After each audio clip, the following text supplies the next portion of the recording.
Namaste everyone. Welcome to Hindu Center of Atlanta's weekly special learning. Today we are joined with Acharya Brahmadevji. Acharya will be talking today about the universal Vedic values, referring the some incidents of the Mahabharat. Acharya Brahmadevji has an inclusive educational background in science, banking, management, and Darshanacharya, Vedic philosophy, Darshan of Mahabharat, Gujarat, and a diverse career in financial services, industry, and at RSA Mauritius. He has been a key resource person for RSA Mauritius on universal Vedic values, yoga and meditation, and on interfaith and intercultural dialogue at various national and international forums. The Mauritius Council of Religions, Arya Pratinidhi Sabha America, Greater Atlanta Vedic Temple, and Hindu Center of Atlanta Yoga and Meditation Center. He is an author of numerous insightful articles on Vedic philosophy and contemporary issues in English and French. Over to Acharya. Oh, namaste, everybody. Let's start by bringing our mind to focus. Sitting down straight with the back, the neck, and this head in one vertical position. Body totally relaxed with the eyes gently closed. Deep inhale and exhale. Feel the breath moving in and out of the nostrils.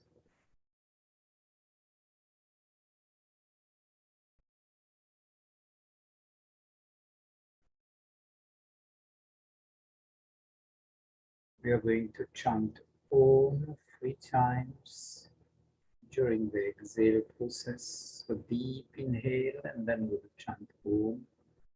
And while chanting Om, just focus on our own chanting and the vibrations of our chanting coming back to us.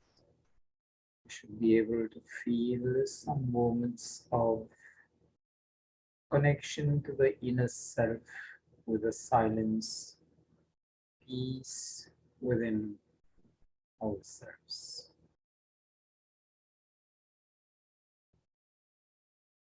Om.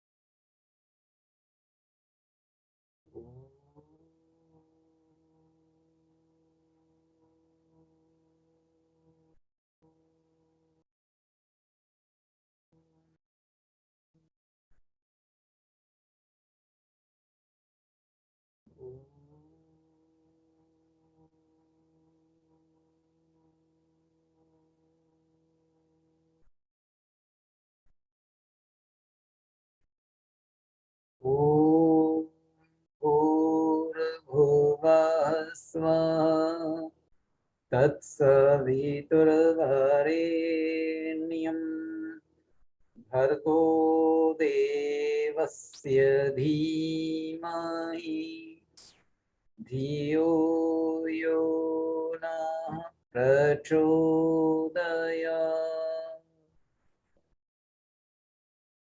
Om.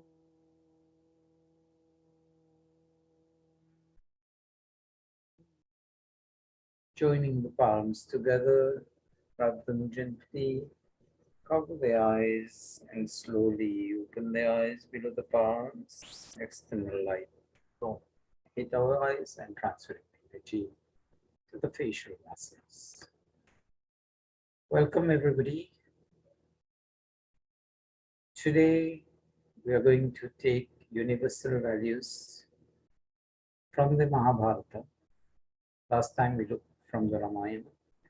Obviously, we'll learn so many things from the various personalities, especially when looking at what we say their gun, karma, sabhav, their character, their actions, and their nature. or else from whatever thoughts they have expressed, which went down into history as words and obviously into actions. The great personality of the Mahabharata obviously is Sri Krishna. But analyzing the life of Sri Krishna and trying to learn from it, the Gita itself is self-explanatory, and for that we better take it in separate sessions. Let's look at other personalities. The Mahabharata, we see the siblings. The first line was Pandu and Dhritarashtra, and that's why the sons of Pandu were known as Pandavas in that lineage, and those of the Dhritarashtra who were Kurus were the Kauravas. We see Pandu was younger than Dhritarashtra, but was coronated in the place of Dhritarashtra because of competencies. So it aligns with the teachings or the fundamentals of the Vedic Hindu philosophy, prioritizing on competencies. And when Pandu passed away, so Dhritarashtra, the next sibling, became king. Unfortunately, we see Dhritarashtra, who was quite knowledgeable, very knowledgeable, but then blind of sight, but he was also blind of logic. And the fate is that he sided with Duryodhana even when he knew Duryodhana was wrong. And he suffered the fate of losing 100 sons in the battle. And the next part of it, which is worse, Gandhari having the eyes, blindfolding herself, but then she also blindfolded her logic. So it shows to us that even with the eyes and with the knowledge that we have, if we don't use our sight power properly and apply the knowledge to practicals in life, both of them serve nothing, and we are as good as somebody who can't see properly. In that sense, we'll rejoin with the mantra which is common during Diwali, Tamaso Ma Jyotirgamaya, where we pray for the grace of Ishvara, Bhagavan, God, not to move us only out of the physical darkness towards light, but from the darkness of ignorance to the light of knowledge, to wisdom.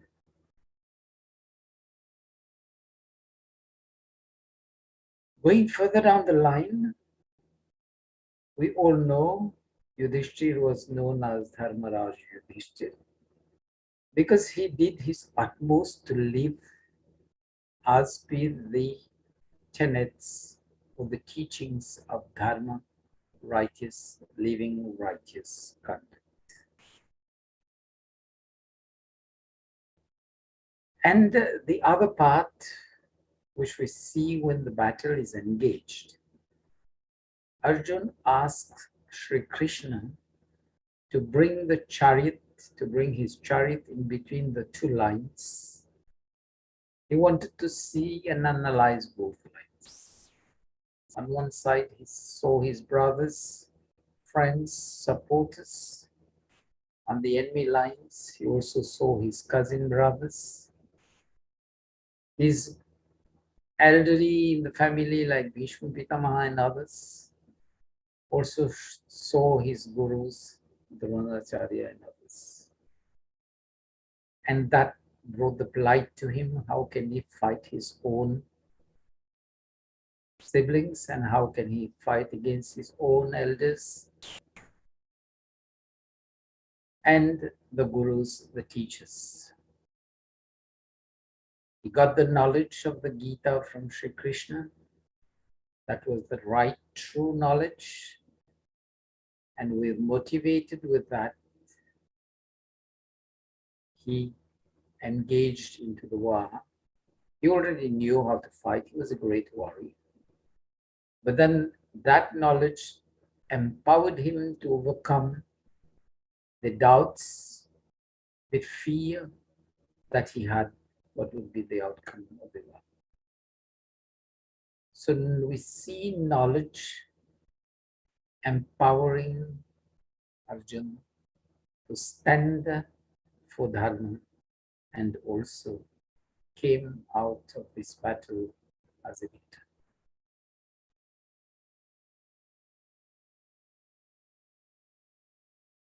The next personality, to whom often it is ascribed, unfortunately, Draupadi as the cause of this war, for having told Duryodhana Andha ka beta, that is, son of the blind is blind.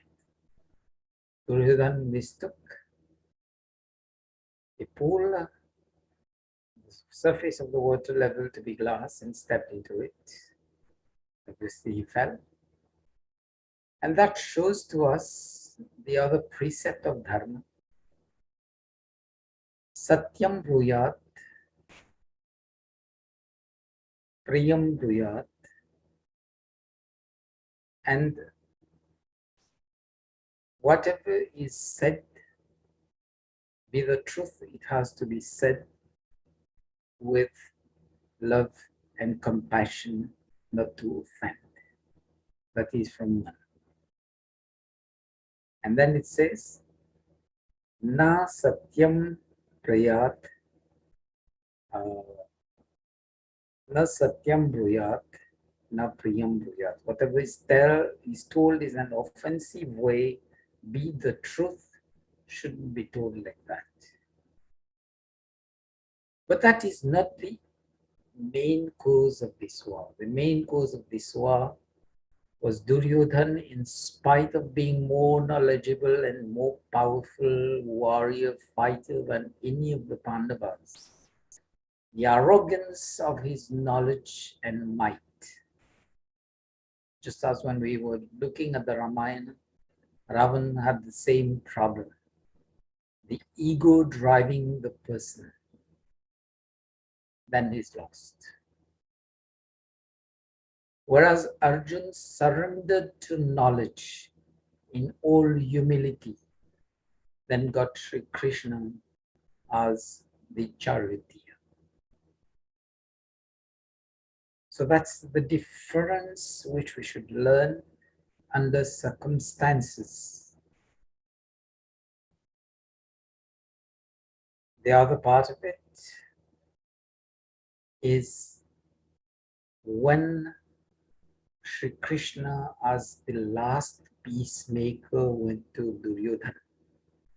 Though he knew Duryodhana was stubborn and arrogant, overridden by ego, he went to Duryodhana and said, look, if you don't want to give the kingdom to the Pandavas, at least give them 5 villages. And Duryodhana replying, not a needle point. That is, as we say, what triggered, or it was the final nail in the coffin towards the wall.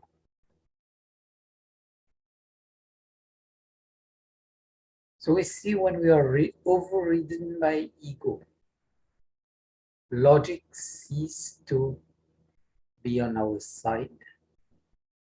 Reason, truth cease to be on our side, and eventually we become losers. And that goes in the same line. Dharma rakshati rakshita. Those who stand for Dharma, Dharma protects them.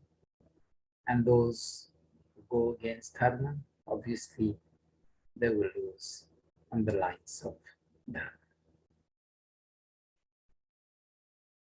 Others, we see what is the influence of people in whose company we grow or we tend to stick to. The Pandavas were more in the company of Sri Krishna as an eminent guide and mentor. Obviously, they grew to be more, as we say, sharp in their wits, with higher levels of wisdom, and be judicious, be cautious in each and every step of their lives.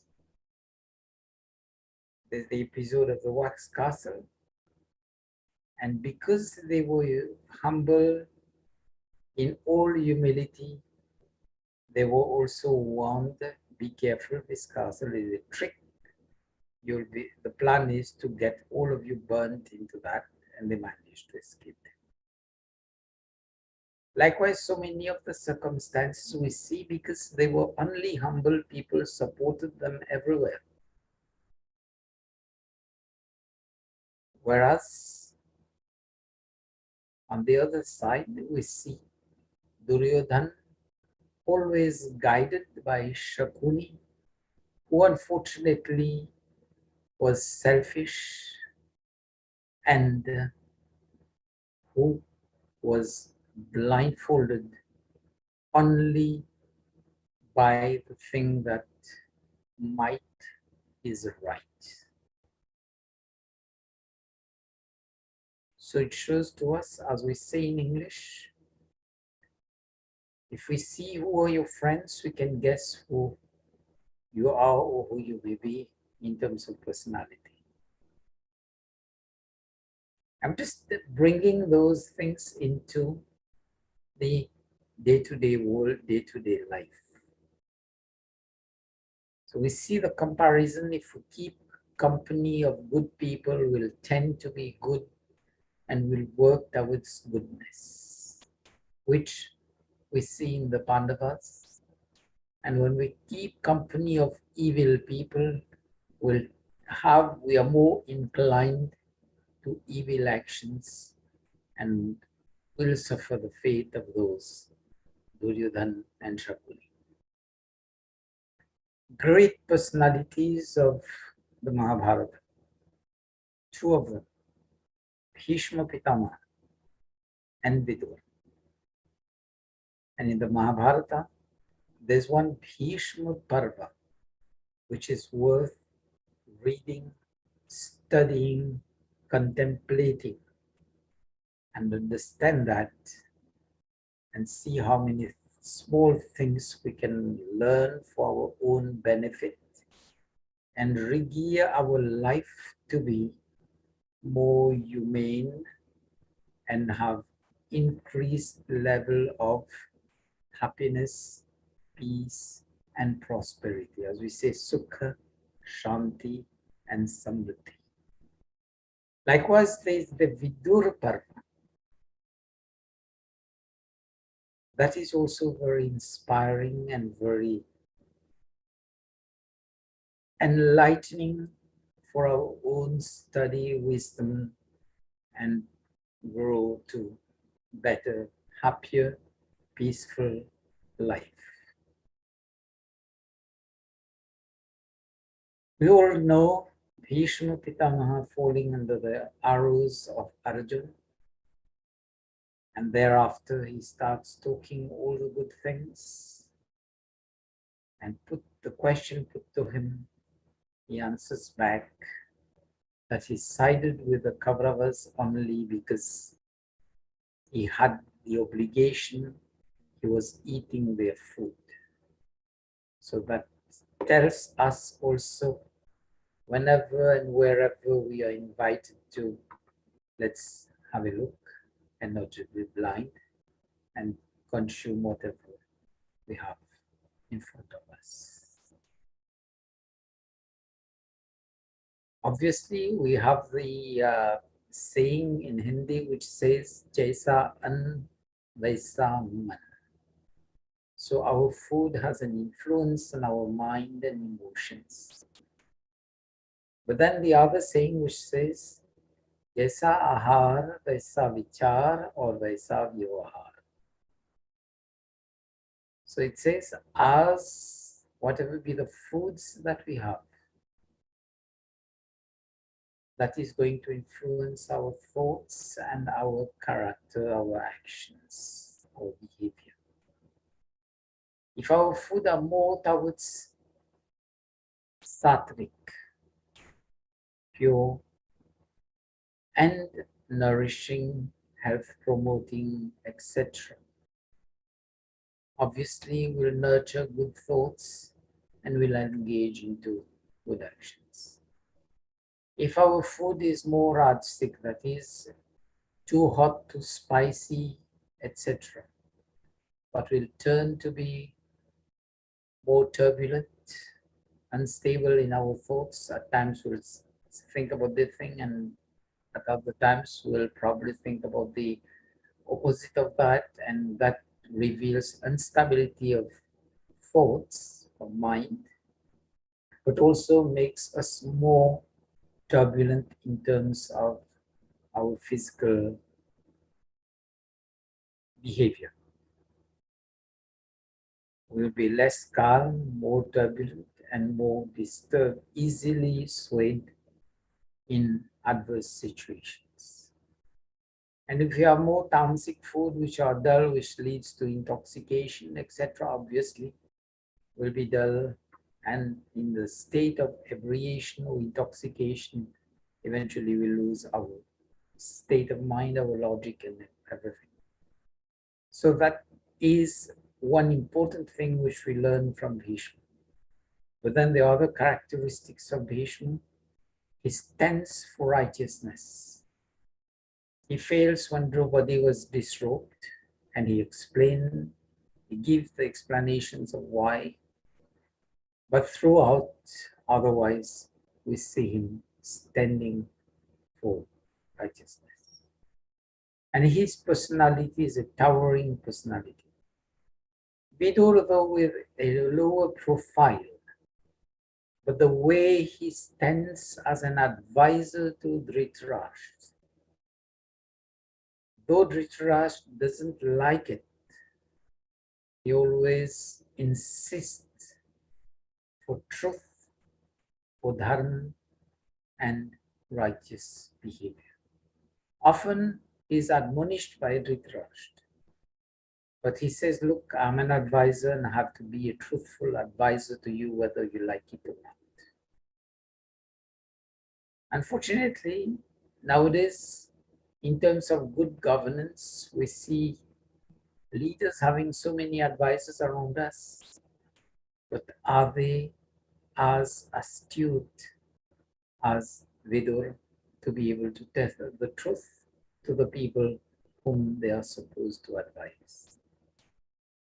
Or are they just saying yes, yes, yes to everything that they are being told to, and they stop using their logic because they think about, if I'm going to reason it out and bring the truth, I'm going to be booted away. And so they look more at the post they are holding rather than the welfare of the population who are being ruled by leaders. That is an important, very important aspect of the Mahabharata. Then we have the Shanti Parva in the Mahabharata, which is also worth reading and studying. We tend, when we think of the Mahabharata, we tend to think only of the Gita. But besides the Gita, we have other parts which really are inspiring and gives us the principles of, as we say, good governance, good strategies, in one word, niti. How to proceed ahead. So we see all these characteristics. And that's why we need to focus on the Mahabharata of sage Vyas Rishi. He did a marvelous job by bringing the historical records of the Mahabharata into written form. We have so many of these versions with so many additions, but from what I've been explaining is basically from the fundamentals of the Mahabharata by sage Vyas.